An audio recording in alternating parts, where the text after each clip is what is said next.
Good evening, everyone. Welcome to our BranchOut Veritas Education Community Workshop on how to learn anything faster.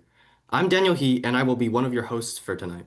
And my name is Rebecca Sandrigu, and I'll be your other host. We are a part of the program BranchOut.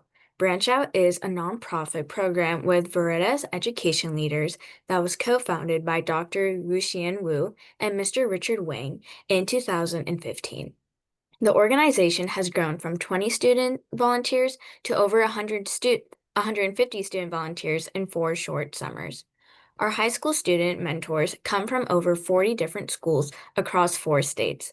We have started out as a peer STEM mentoring program, working at the community centers, homeless shelters, and county summer credit recovery programs, and have expanded into a community outreach program to promote cross-cultural understanding by featuring community heroes, creating research articles, and organizing community workshops.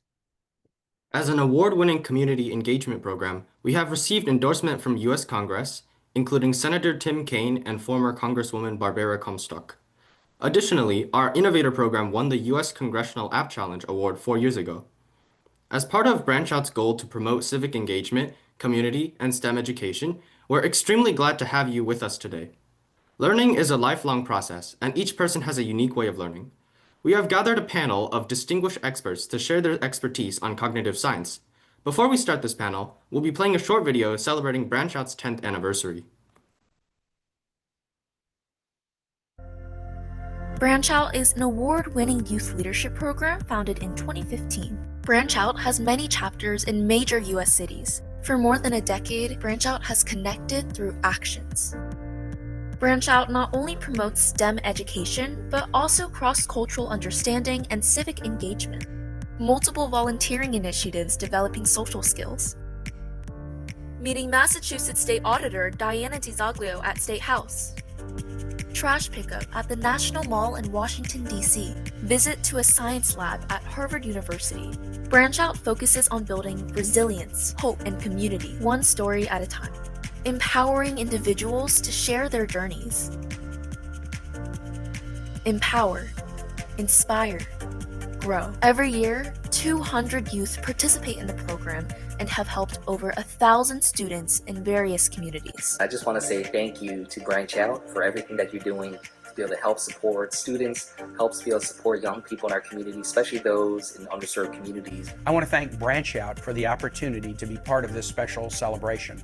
I commend the BranchOut team and your more than 170 volunteer mentors on BranchOut and make a difference.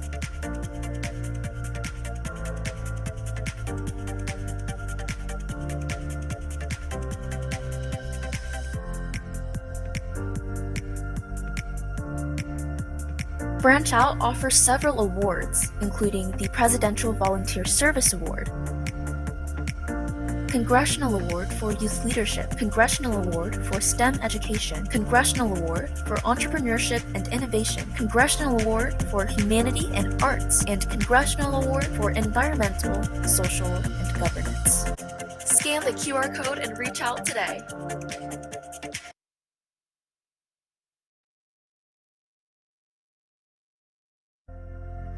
BranchOut is an award-winning. Our first panelist is Dr. Anna McCarter. Dr. McCarter graduated with her PhD in cognitive psychology from the University of Massachusetts Amherst in May. She is now a postdoc at Harvard University, where she works with Dr. Dan Satcher. Her research focuses on finding ways to improve visual long-term memory. In the fall, she will be teaching a course entitled Maximizing Your Memory, which walks students through strategies that promote long-term retention of the material. Our second panelist is Kripa Sundar. Dr. Sundar is a learning scientist, educator, and parent working to make learning more effective. She currently leads EdTech Recharge, an impact consulting and research firm. Her approach to sustainable impact is grounded in capacity building, efficiency, and the strategic use of research and data to support global early and growth stage entrepreneurs and investors in scaling their impact in business. In her spare time, she moonlights as an adjunct professor, gardens, and has fun book projects such as How Do I Learn and Sustainable Impact Planner.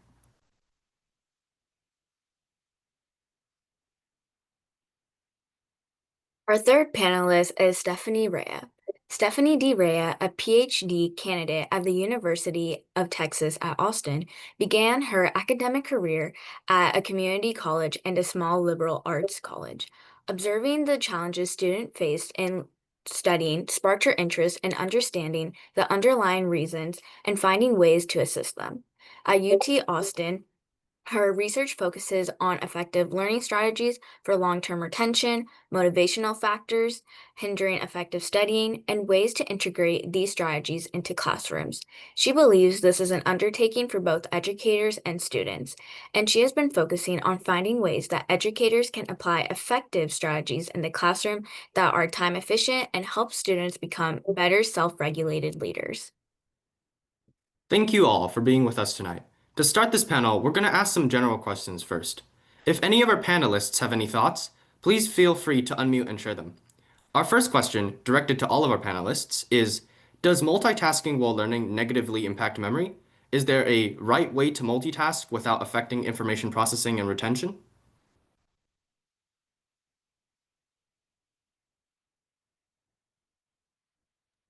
Guess I could jump in and get us started. So I think one thing that comes to mind with that question is that one of the most common reasons for forgetting is actually failing to encode the information in the first place. And when you're multitasking, you're often not paying full attention to whatever the content you're trying to learn is. And so I would generally shy away from multitasking. But I would say that if you're multitasking in different modalities, that can generally work pretty well. So for instance, if you were like going for a walk while listening to a podcast, those are like pretty distinct modalities that aren't really conflicting with each other. Whereas obviously like trying to read something while also listening to a podcast wouldn't work as well.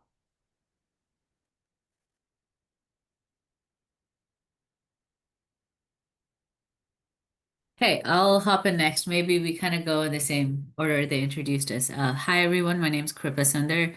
Really happy to speak with all of you today. So for this question, first off, I want to say that multitasking isn't real.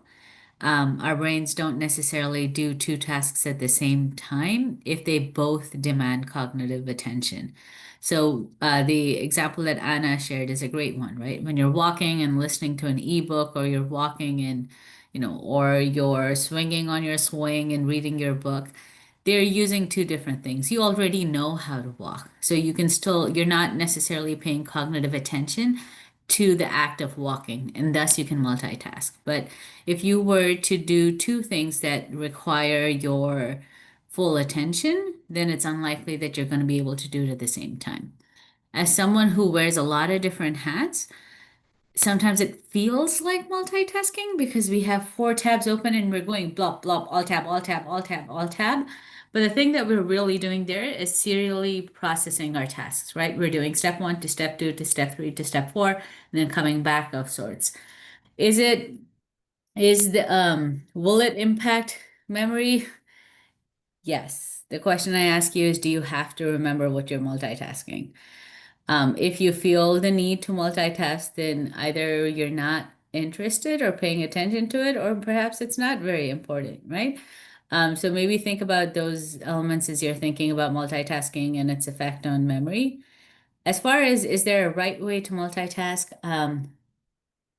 Like what I shared, if you were doing two things, only one of which really requires your attention and memory, then I think that's pretty safe. You're not going to be affecting your processing or retention.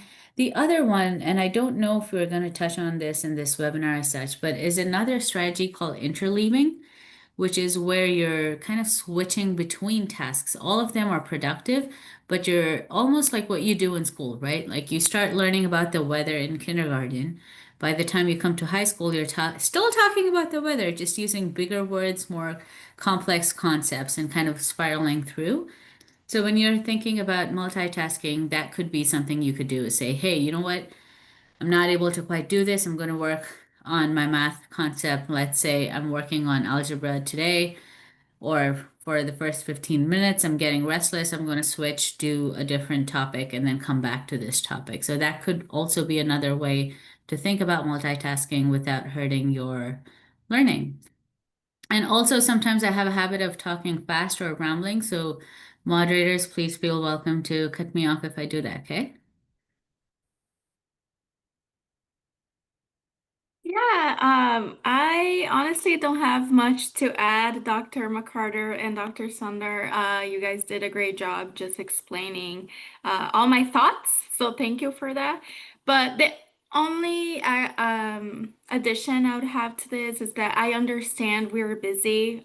We have a lot of things on our plate, and we often feel the need to multitask. So just keeping in mind, really keeping in mind the things you're trying to multitask and try to prioritize low effort tasks to multitask.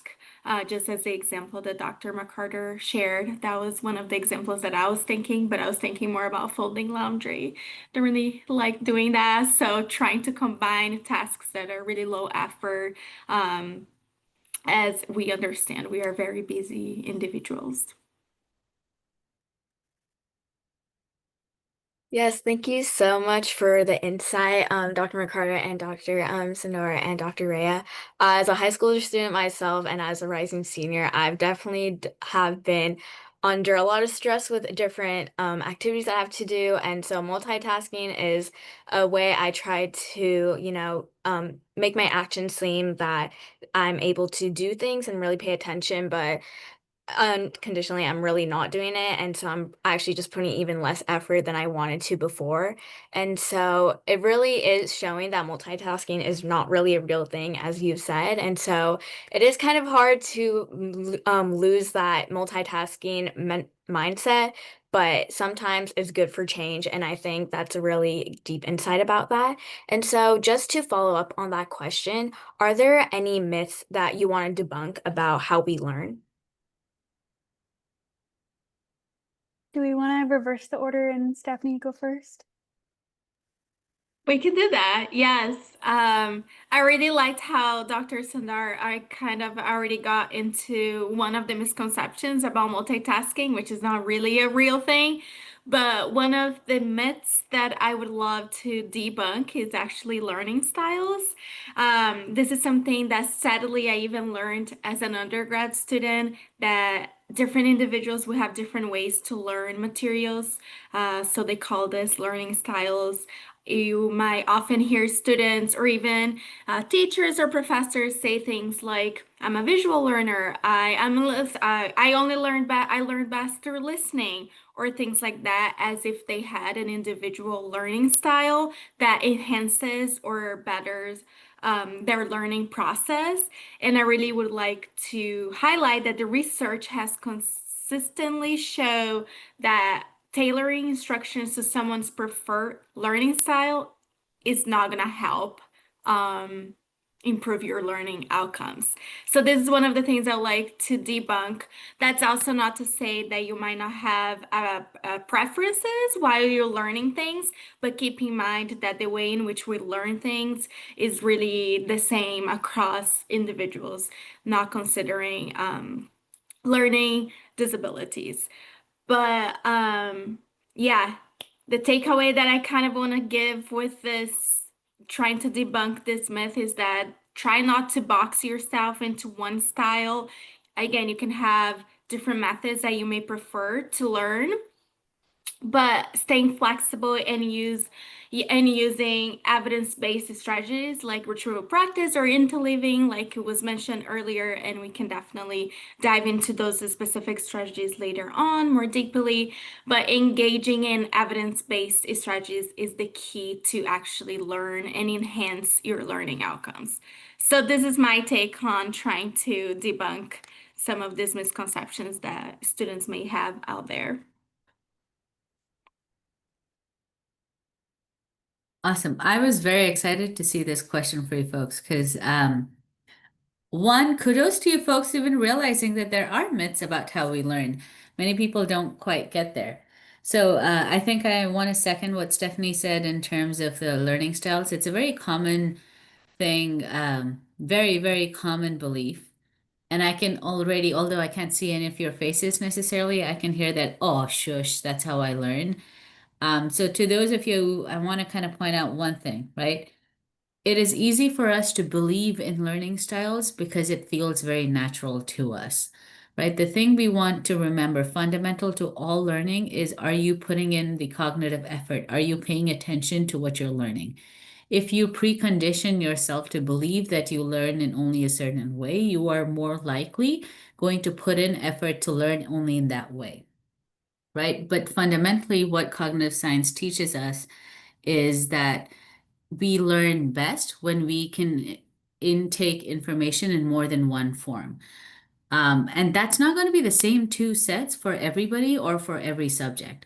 So, for instance, can you imagine having to learn music by never listening to it, but only reading the notes and watching the sound waves? Is that going to work for you folks? No, right? On the other hand, can you imagine having to do math by someone only explaining it to you and never showing you how the steps actually look or what the symbols look like, right? So every subject has its own combination of different modalities that you want to be using. And it's important for you to recognize, like, hey, you know what? When it comes to reading, I can't seem to sit down and read a whole book, chapter book from start to end. But you know what? I can actually listen to my audiobook. You're still using the same memory process that you would do when you're listening as you are when you're reading your book. So recognizing things that might make your life easier while fully knowing that that's not your preferred learning style, it's just what suits you best for that subject, and that you can, if you push yourself, ask and try to learn in other methods. Given a shot, always try to cover the information in two different ways rather than the same way. Um, there are plenty of other myths, and I dropped in a couple of links in the chat, and I'm happy to kind of like follow up and via email also about, a bunch more if you folks want. But another one that I love to debunk because it got extremely popular thanks to a TED Talk. And I'm like, see what happens when we shoot off our mouths before we double check? Is the left brain, right brain myth. A lot of people believe that, hey, if you're super logical, then your left brain's active. If you're super creative and artsy, then your right brain's active. People, can you imagine walking around with half your brain in your skull? Do you really think that's possible? Nope. The entire idea is, yes, your brain is split into two different hemispheres, but the point is they're both interconnected. You can't necessarily say, oh, this person's strong on their left or this person's strong on their right. The reason the myth started to sound so true and have some very preliminary evidence is when we had poorer visual imaging technology and they did brain scans, what they would see is that some parts of the brain lit up more when they were doing creative tasks as compared to computational tasks. As imaging has improved, what we can see is that those neurons are actually interconnected. It just happens that a bigger bunch of those neurons that get fired during a particular activity happen to be in one part of the brain. So when you have somebody saying, oh my gosh, I'm just a creative person, I can't do math. I call you out, people. Math is creative. And for those of you who are like, oh my gosh, I'm a math person, I can't do art. Again, math is creative. So think about it and open up your mind in terms of the different approaches. I'll also drop in a couple more chats as Dr. McCarter is speaking, so you folks can kind of browse through them in your own time. Great. I've got two others that I wanted to go over. I totally agree with what was already shared. Those were fantastic. But one other one that I hear quite frequently from my students is that pulling an all-nighter is a good idea or a good way to use your time to study.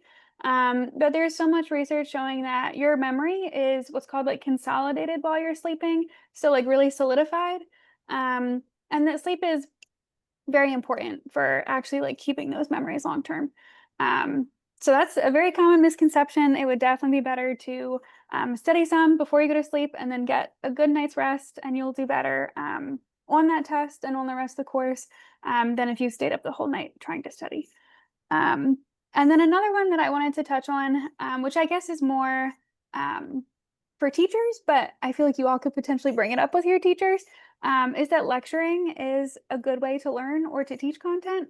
But there's really been a recent push for more like active learning strategies in the classroom. So giving students the opportunity to engage with the content in different ways and not just like passively kind of listening to a lecture. But I feel like there is more momentum now to kind of move away from lectures, which is exciting. But yeah, that's what I came up with. That's really interesting. I can definitely remember times when I convinced myself that I couldn't learn something unless I was like doing something specific, like listening to music or using a study guide, or I felt really, really easy to learn something while I was lecturing. I think that it's also really interesting that different forms of information can increase your comprehension even if it's the same knowledge, and because we're also inclined to learn in one way. Shifting gears, what advice would you give to students that say they just aren't good at studying or learning or focusing? What are some specific strategies that they can try to implement?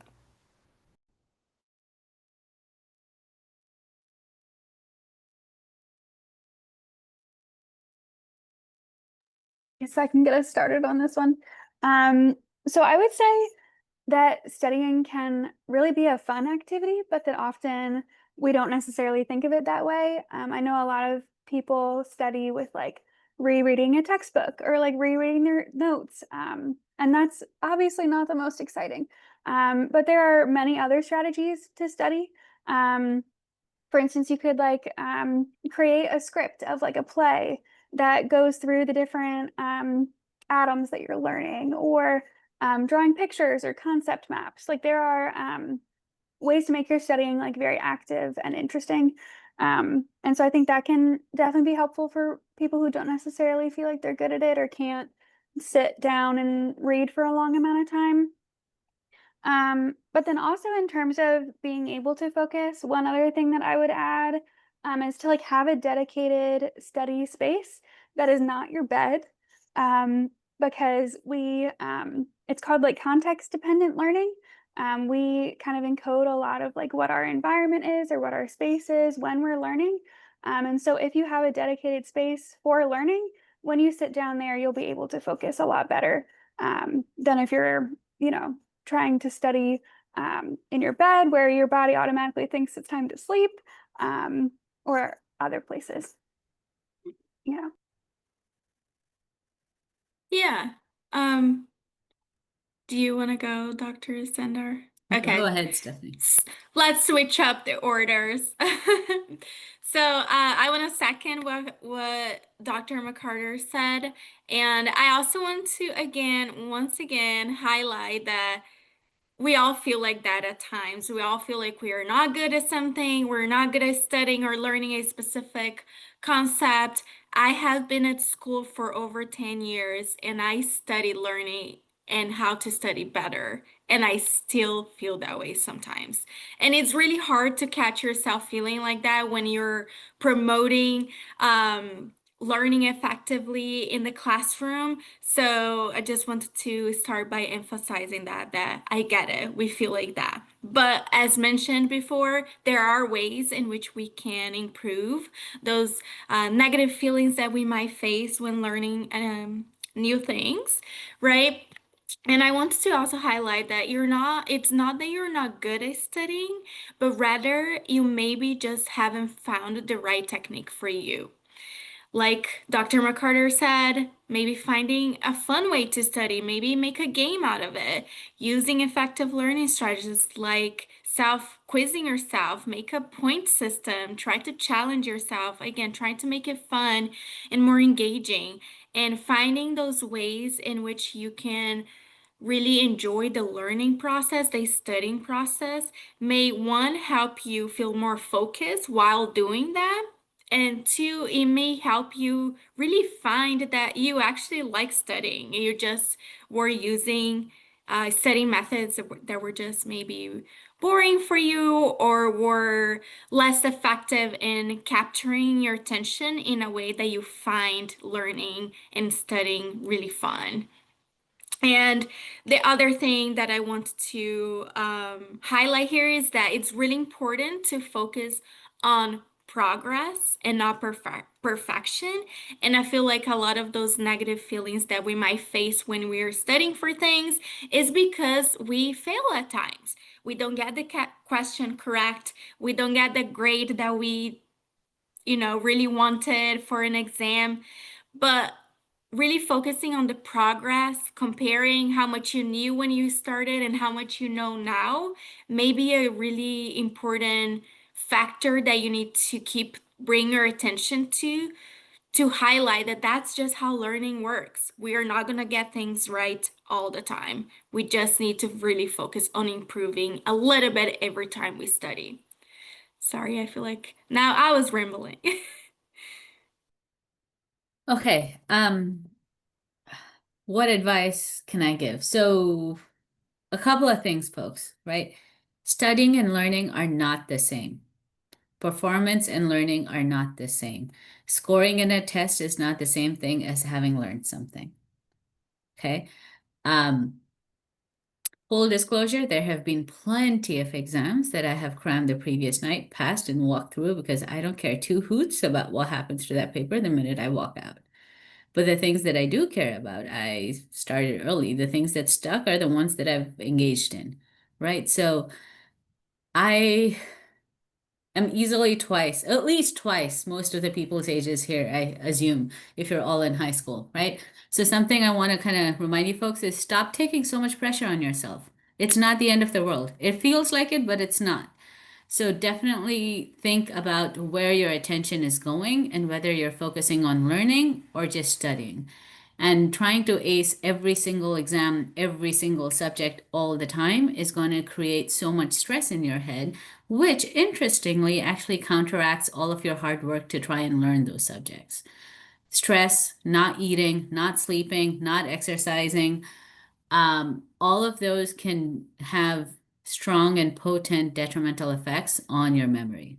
So if you're panicked about learning, the best thing you can do is actually eat healthy, eat a balanced diet, sleep well, exercise, and break out your studying sessions into regular intervals. And I realize I sound more like a mom than I do a cognitive scientist at this point, but guess what? Some things moms say actually are true. The other element beyond your lifestyle piece is to realize that there are, when you say that you're not good, you're feeding yourself the same message, right? You believe that you can't learn, that lowers your self-efficacy, lowers the element of you even wanting to try. The way that I would recommend you start with that is start with something you do feel good about, right? And then build up into the harder topics.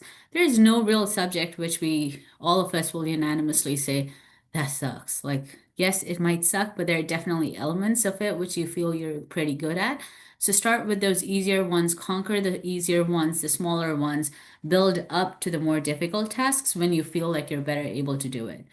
And when you feel that you're not able to focus, more often than not, it's because you are already thinking ahead to the next task, right? And I heard Rebecca kind of say like, hey, as high schoolers, we're overwhelmed. Welcome to the real world, kids. There's always a gazillion things to do, but here's the news flash. Hopefully, most of us are not going to conk out tomorrow, right? What you can do today, you can push to tomorrow. It's a question of what are you choosing to push to tomorrow. So kind of get into the habit of prioritizing what are the best. So here's a life tip that I've learned to maintain all of the different strands of work I do, is I set myself 2 goals a day. That's it. I want to finish 2 tasks. If I finish those 2 tasks, then I'll start on the next one. Training yourself to finish 1 or 2 things really, really well before moving to the next one is going to kind of help you feel less overwhelmed of like, oh my gosh, I have to do these 15 things. Because what happens when, and this is connected to the multitasking conversation as well, right? When you're switching and you're trying to say, oh my, I have to do this, and then, I'm spending 15 or half an hour in history, and then I'm moving into bio, and then I'm moving into math, is you are taxing your brain with what we call switching costs.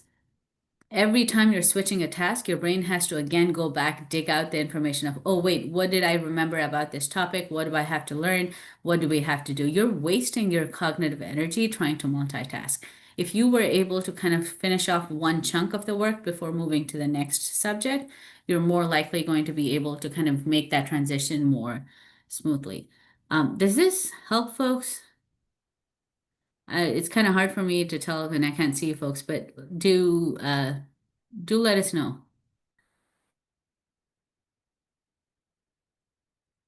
Yes, thank you so much, Miss Rhea and Dr. Sundar, about like the advice you given. What really stuck out to me was focus on progress and not perfection that Miss Rhea said, and then Dr. Sundar, how scoring isn't the same as learning.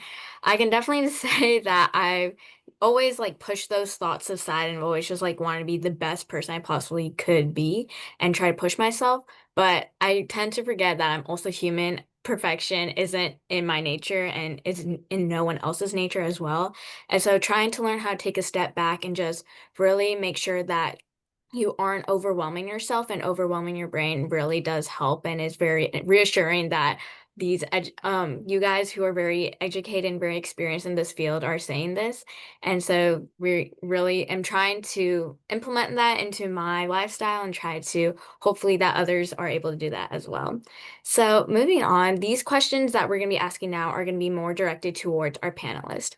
So Dr. McCarter, this question is directed towards you. So as you said, next year you will be teaching a class at Harvard titled Maximizing Your Memory. So why did you want to start this class, and what are some key points from the class that you were brainstorming that you would like to share to our audience that is important? Yeah, thank you for this question. So I wanted to start this class mainly because I'm really passionate about learning. That's like, why I'm in this field, and that's like what my research is on. And so I feel like it's always helpful to teach a class where you're really passionate about the topic. And I taught this class the last 2 years as like a first year seminar at where I was doing my PhD. And I feel like for freshmen, it can be really helpful to learn some different study strategies because, you're new to college. You often have more exams or maybe like a higher course load than you had in high school. And so I think it was helpful for them. And then now next year, it's going to be like an upper level seminar, so like juniors and seniors.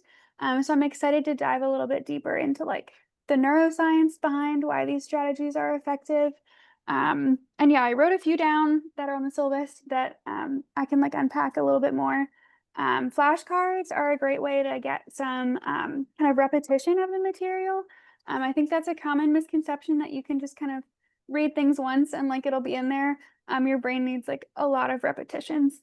I mentioned this earlier, but like drawing pictures or concept maps, flow charts, all of those kinds of things can be great.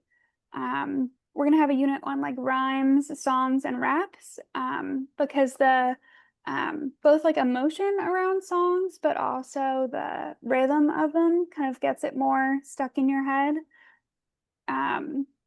Acronyms are another great strategy. So kind of chunking the content down into an acronym can be a helpful way to remember a lot with just, a small word.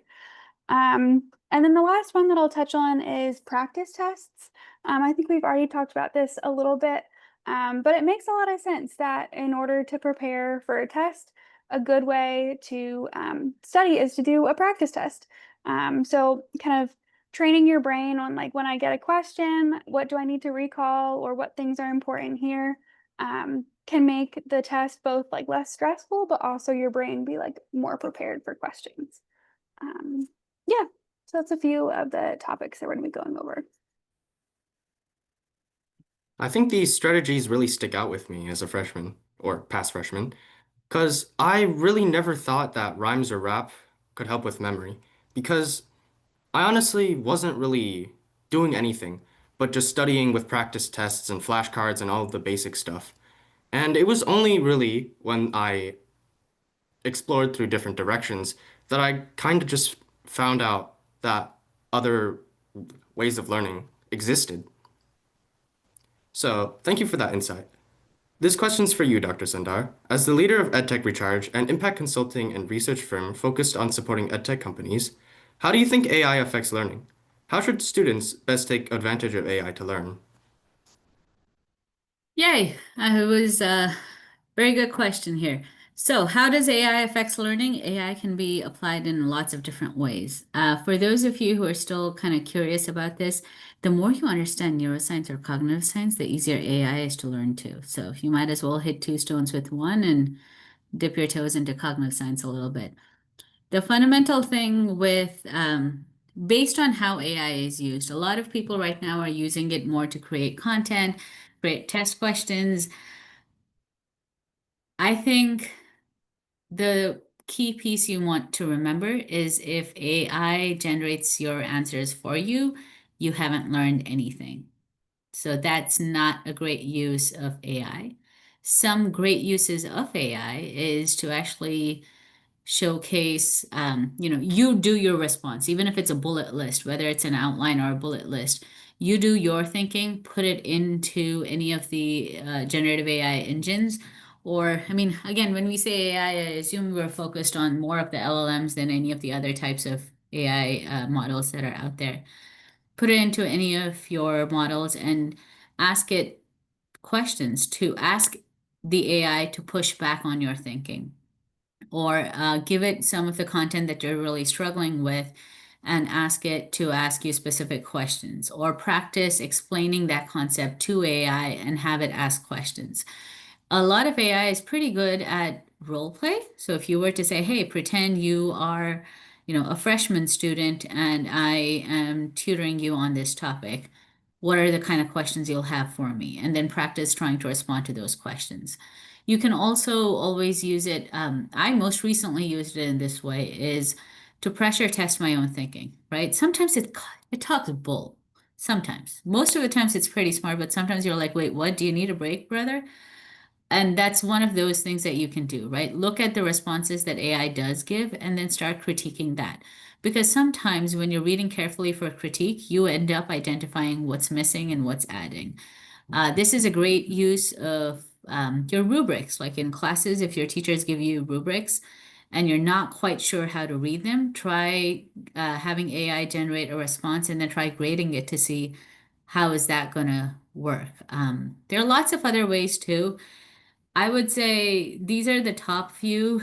AI is used in a whole host of different ways, and I'm happy to have like a separate conversation for you folks. When it comes to actually learning, though, the truth is if you don't put in the effort, you don't get much out. It's like trying to grow muscle, right? Like you don't drink your protein, you don't lift your weights, no fat chance that that muscle is going to happen. The fat's going to stick. Look at me, trust me. So it's really, really going to be stuck that way. I see that there's a question here about like, would AI be good at creating quizzes for you to take? Yes and no. More often than not, I feel like the questions are very vague or at a very descriptive level. If you're thinking of using AI to create quiz questions that will be responsive to you, to your standardized tests or more high stakes level tests, I might go for another tool that might already have a test bank on which they've trained it.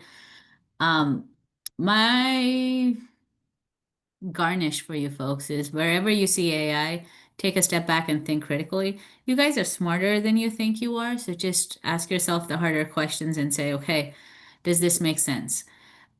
Here's the interesting thing, which I do sometimes with AI responses, is try to summarize their responses in 3 sentences. If you can do that, I bet you can do much better than AI. If you're not able to pull out the points that it's putting out, then perhaps there's something for you to learn. Does that make sense? Because sometimes AI spins the same story with a lot of big words when you're like, come to the message. Come on.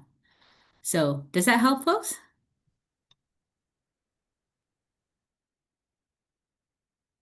Yes, that helps so much, Dr. Sundar. Like, I have seen role plays on AI where it was just for fun, trying to test out like ChatGPT and just like see it as a fun use.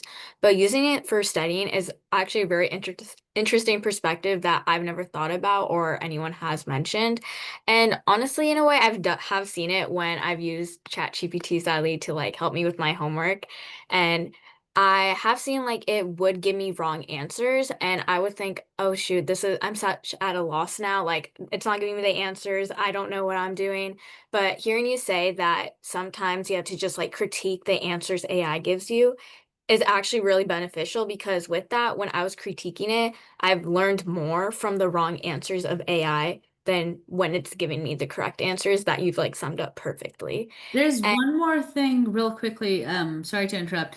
oh, no. ChatGPT is actually trying to come out with a study together mode. It's on limited release, so I don't know if you folks would see it just yet, but just keep your eye out on that. Like that's happening. If for those of you who are using Khan Academy, their Khan Migo is a pretty good use of AI as well, where it kind of serves as more of a tutor or a guide on the side. There are a bunch of other smaller ones too. I know Chegg uses it, but I'm kind of shifty about how relevant that is. There are one or two more, so maybe follow up via email, and I'm happy to share those links as well if you folks are kind of curious on what it is. AI is going to be there when you folks grow. I just want to take this moment to say, if you have people telling you you're going to be out of work, yes, you will be out of work if you're not going to use your head. Full stop. It's always been the case 150 years ago, today, and a million years from now. If you refuse to think and use your own mind, critique what's put in front of you, the chances of you not having work will increase. So don't get petrified with AI. Instead, command your own strength and kind of use it as a tool to support you. And don't be afraid to critique it. You folks know more than you think you do. Just keep telling yourself, fake it till you make it. Come on, kids. Oh, thank you so much for that. Fake it till you make it is very important. I've definitely used it a lot in school and my personal life as well. But next we have Ms. Rhea. This question's for you. With your experience and the motivational factors hindering studying, what would you say are the three most significant ones?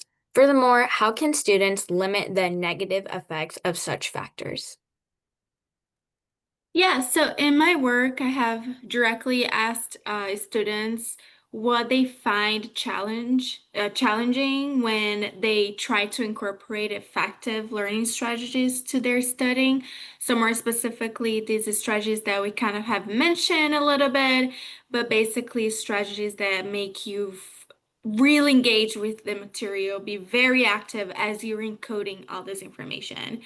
And the top three motivational factors that I found that hinders their studying, and especially even just incorporating these strategies to begin with, are time cost. So they find that studying efficiently takes time, which is true, but worth it. Effort costs, so they oftentimes find that it requires a lot of work, which again, it is true. And also psychological costs. So trying these effective approaches can often induce anxiety or feelings of fear in using new techniques in students. But here are my tips on how to reduce which one of those motivational factors that we found to hinder studying effectively. So time cost, yes, studying takes time, but it doesn't have to take over your life. It's going to be part of your life. And the key to a good studying habit is to plan ahead, which I'm sure you have heard this before, but it does make the difference. So trying to block 20 to 30 minutes a few times per week in your calendar to review materials for upcoming exams will feel way less time consuming if you pull an all-nighter before an exam. It's not only better for your memory, as it was mentioned earlier, to not cram before an exam, but it will decrease some of those motivational factors that students often report having when they're trying to study effectively. For effort cost, studying efficiently does take work, guys. There's not much to say about that. As it was mentioned before, if you want to learn the material, you need to be engaged. You need to be active when you're doing that. But the good news is that the more you practice being engaged in your studying sessions, the easier it becomes over time. The more natural it feels to sit down and just really engage with the material that you need to engage with. So over time, your brain kind of builds these mental shortcuts and is used to the effective approach to your study. It feels more manageable over time. For psychological costs, so feeling anxious, especially when you're trying something new, different for the first time, can feel very scary, and I get it. And it's normal to experience self-doubt, worry, or anxiety when we're trying to learn new things. But here's how we can handle that. First of all, acknowledging that we are feeling that and other people feel that way is very important as a way to even notice that you're experiencing those emotions, right? But reframing the fear as an excitement is my number one tip. So trying to, when you're feeling scared, to try to reframe that as you're feeling excited about learning something new. You're stepping out of your comfort zone. You're trying something different. You're being brave. So trying to reframe the scariness of this new task or new approach to your studying to something a little bit more exciting, right? So like maybe just think about going on a roller coaster. That's very scary. It's very scary, especially as you get older, at least in my experience. It becomes even more scary, but it's also so exciting. The butterflies you feel when you go down, the adrenaline, all those things make it going to this very scary machine worth it, right? So maybe try to reframe fun, exciting approaches to learning as a roller coaster. Yeah, it's gonna be a little bit scary at first. I'm not used to it. It's new, but guess what? It's fun. I'm challenging myself. It's gonna be worth in the end because I'm gonna retain the information. I'm gonna learn this topic that is really important to me after the semester is over, right? So you already try new things all the time, and learning does not happen all at once, and it does not end in the classroom. You're constantly learning new things on your day-to-day life. So you're more capable than you think. So just stick to really active approaches to especially for the topics that are important to you, and just keep in mind that becoming an efficient an effective learner takes time and practice, and that's okay. It's just part of the process. I think these are some great points and ideas. Going on a short side tangent, I've been dying to know whether or not food can affect your learning. Because I've heard that cheese and other dairy products can give better dreams, and that eating sweets can like improve your athleticism in short bursts or make you sleepy. But I don't know whether or not they can actually affect your cognitive, like awake memory and comprehension.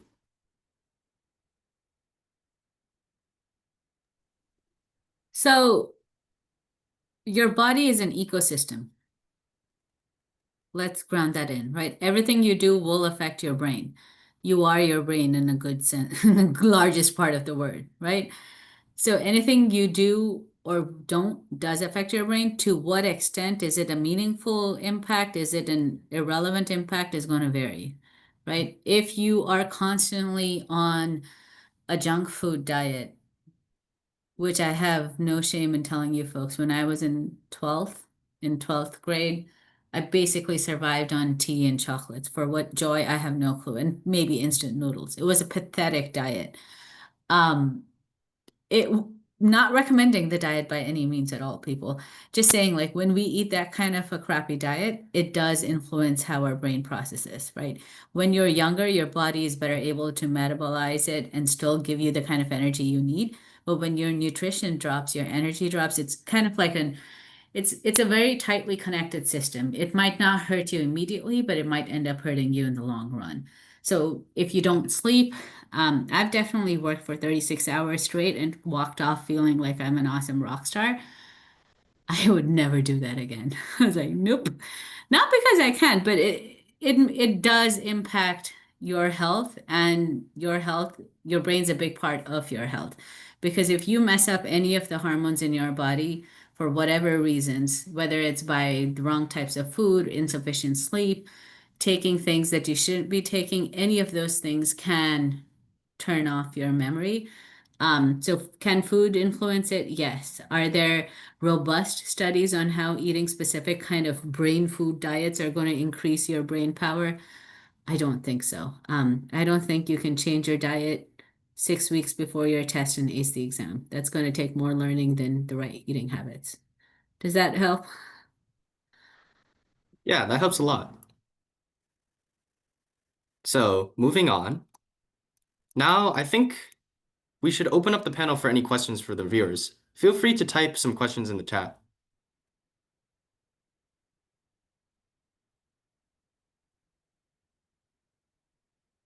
Also, I see in the Q&A section that you would like to answer the question from Anisha live. So Yeah, so how can I minimize procrastination and be more motivated to do my work? And I think this is also related to a couple of other questions I tried answering that was speaking about, like, I don't have enough time. How do I keep going? And questions about motivation. So something I want to kind of reiterate, folks, is everybody is motivated to different levels for different things, right? And motivation is not just about getting started, it's about being consistent. So when you're starting to procrastinate or pushing things off, you have to ask yourself the hard question of why. Are you putting it off because you don't like it, or are you putting it off because you don't think you can be successful? And that reason does matter in terms of how you address it. So if it's because you think that you won't be successful, there are two aspects to it. You can try to work or remind yourself that your first attempt does not have to be perfect. And there are people, friends, teachers, parents, adults, other caregivers that you may have around, other people you can reach out to for advice, for guidance to kind of improve your answer. If it is a matter of like, I don't like it, it's hard to say there really isn't a good answer for it. Sometimes you just have to do things. The way I've approached it is just get a rough draft out and then come back to it when you're feeling better about the task.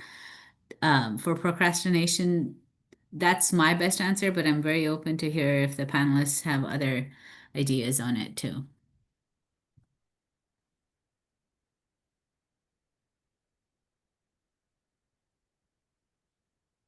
I guess what I can add to that is kind of just pausing and trying to understand why you're procrastinating in the first place. Is it about the task? Is it about you? Are you anxious to what the outcome will be before you even start the task? Sometimes understanding why you're procrastinating may help you to really target those preceding factors before you even engage in the procrastination behavior or not engage in completing the task. So I would just try to reflect and just understand why you're procrastinating and try to work on that piece more to try to avoid the procrastination. But I don't have a straightforward answer other than like, yes, just as Dr. Sundar said, sometimes we just have to do things. We procrastinated and we procrastinated, and guess what? We end up doing them anyways. So might as well try to do that boring task or do that anxiety-provoking task as soon as you can so you can focus on tasks that you enjoy more than rather than having that task behind your head in your mind as you're doing other things like, oh yeah, I'm doing this and this is fun, but I know that at the end of the day I have to complete that essay or the homework. Why not try to really get that out of the way so you can enjoy the fun tasks more later on?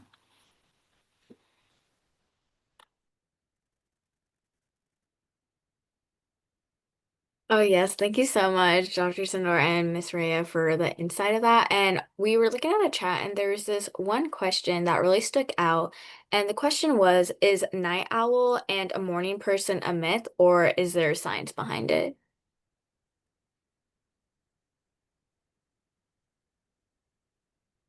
I don't remember the exact research off the top of my head, but I remember that there is research on this and that it is at least somewhat a thing. Like some people feel more energetic in the morning versus the evening. But I don't think that's like 100%. Like you can be a morning person and still on some days feel more energetic in the evening. So it's not like every single day I will have more energy in the morning.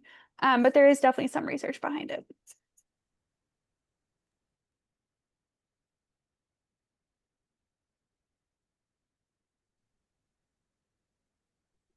Couple of other questions that I see in here. Will caffeine actually help improve concentration or energy? Love, anything in small doses can be helpful. Anything in excess is going to kill you. Um, d it, Here's the thing, right? I have met children who take pills to stay awake and study. I've seen kids who will gobble gallons of caffeine to stay awake and study. That is not going to help. Anything in excess is not going to help. Anytime you add chemicals into your body, whether they're natural or processed, it does kick off a chain reaction in your body. So does it help? Yeah, I have no clue because I have no clue how much caffeine you regularly drink and if you're overdosing on caffeine or is this just, hey, I need to stay awake kind of caffeine. Also know that there is a tolerance effect, people. You know how I said that in grade 12 I was living off of tea? Now, no matter how much tea I drink, I cannot fall asleep. Like it doesn't make a difference to me anymore. So you don't want to hit that level either of tolerance. So just kind of keep that in mind a little bit. Is that your food habits, your learning habits all do kind of change how your brain kind of works. I think that was the biggest one I wanted to answer. There are a couple of other ones, but I think the other panelists would like to speak about that, so I'll let them go for it. Um, Yeah, there were two that I was really interested in, and I think there were great questions, and I can answer them, and the other panelists can add to anything to that question. So the first one that I thought was really interesting was that the question was, is it harder to learn efficient study methods at age 13 when you're about to start high school? My answer to this question is that no. In fact, I think that the earlier you start incorporating effective study methods to your life, to your habits, the better you're gonna be at it when you go to college, if that's what you decide to do, or even when you're trying to learn new things as like hobbies or your job. The earlier you start incorporating these methods, the easier it's gonna be later on. So, no, I think the earlier the better. And the other thing I would say about that is that the earlier you use better habits in your life, the easier, let me rephrase that. The later in life you try to change certain habits, the harder it's going to be to change them. So we are creatures of habits. So if you really study one way for 10 years of your life, 15 years of your life, it's going to be really hard to change that habit later on. So if you start off with the effective and efficient learning method, studying method, earlier in life, the better off you're gonna be later on. So that's my take on that question, if anyone would like to add anything to it. I completely agree with Stephanie. There's never You're never too young to learn good learning habits. In fact, what you need to be careful about is not breaking your good habits for bad habits or the more popular habits, right? And I think there was a question earlier here about social media and TikTok videos. Can TikTok videos help with learning? Really quick definitions, yes. Big concepts, I've seen some people do a fantastic job breaking it down, but you want to ask yourself, how long is it going to last, right?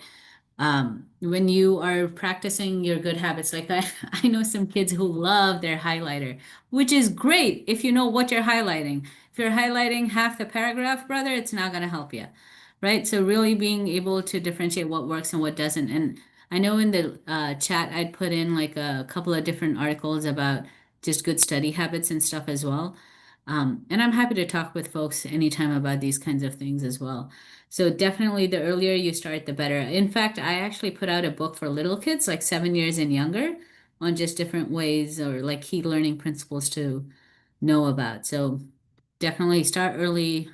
You can. If you haven't started, you're not behind. I learned a lot of this way like 10 years after school, so you're fine. Thank you so much for your thoughtful questions, everyone, and to our panelists for sharing their expertise.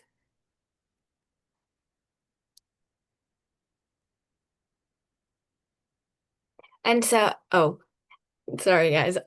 So this is where you can connect with us on our social media platforms if you would like to be, if you're interested in BranchOut and just wanting to get connected with our program. And thank you for everyone for attending. And we invite our panelists to stay for a few minutes after a group picture and like to tell everyone thank you so much again for joining and have a good night.